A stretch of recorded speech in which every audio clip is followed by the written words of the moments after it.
YouTube, you're watching Tech Tips from Tech Monkeys with me, Darren McCabe. Today we're going to be starting a series of videos answering your questions on all things IT.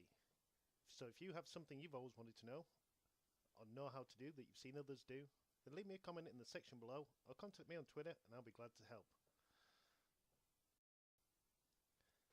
So let's get straight to it with our first question, which comes from a lady called Lynn Morton. She's asked how she can get a Google Mail or a Gmail account to work in Outlook. She's tried and failed a few times and lost interest in trying now. On the face of it, this may seem like a fairly straightforward thing to do for those that have added email accounts before. You generally go in, add a new account, click put in your email address, password, click save, job done. Now, Google has some interesting security features that make it a little bit more problematic with Google. So we're going to go into those a little bit, show you how to get it set up and running. So let's get started. So the first thing I'm going to do is show you the likely problems Lynn's running into and you may have run into yourself. So let's get started, and what we're going to do is start by bringing up the control panel, which you can do just by searching the box down there in the bottom. Brings up control panel. In the top right of your control panel you've got a search window. In there type mail and bring up the mail application. It may look a little different on yours depending on what version of Outlook you're running. I'm running the 2016 version. So click show profiles. I prefer to keep everything in a new profile as it saves messy mailboxes all in one window. Give your profile a name, call it whatever you want, and now fill in your basic details, your name, your email address, your password. These are the sorts of things you would do to add any other kind of email account, whether it be a work, Hotmail, Google Mail, usually. But what you'll see here is when we click next to this window, it'll go through and it'll give us this little pop-up window. It's not unusual, you might have got your password wrong.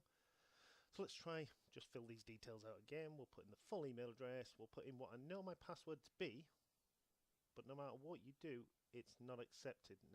So what we're going to want to do is first rule out that we are getting our passwords wrong. We're all guilty of it from time to time. We all have that many passwords. So go over to your Google account and log in using the password you just tried before and double check, and there we go. Perfect. We know the password is now correct. We can rule that out as step one in troubleshooting why this is happening. So what you need to do is change some of the settings in your Google account, which you want to do by heading into your Gmail account, heading up to the little cog window and click on settings there. Now you see some tabs across the top.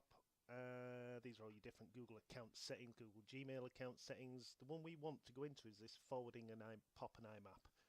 This controls whether third-party applications can connect to your Google account. So first thing to do is click enable there. And as I say, as you can see, it even tells you there that this is for enabling third-party client access to your Google account. It's what Outlook is. It's a client software. So make sure you save those changes. And now what we're going to do is change some more in-depth Google security settings. These settings are only applicable at the moment if you've got two-factor authentication, which you'll see in a moment. But click on My Account, click on Sign In and Security, scroll down and find App Passwords on the right-hand side and sign back into your Google account.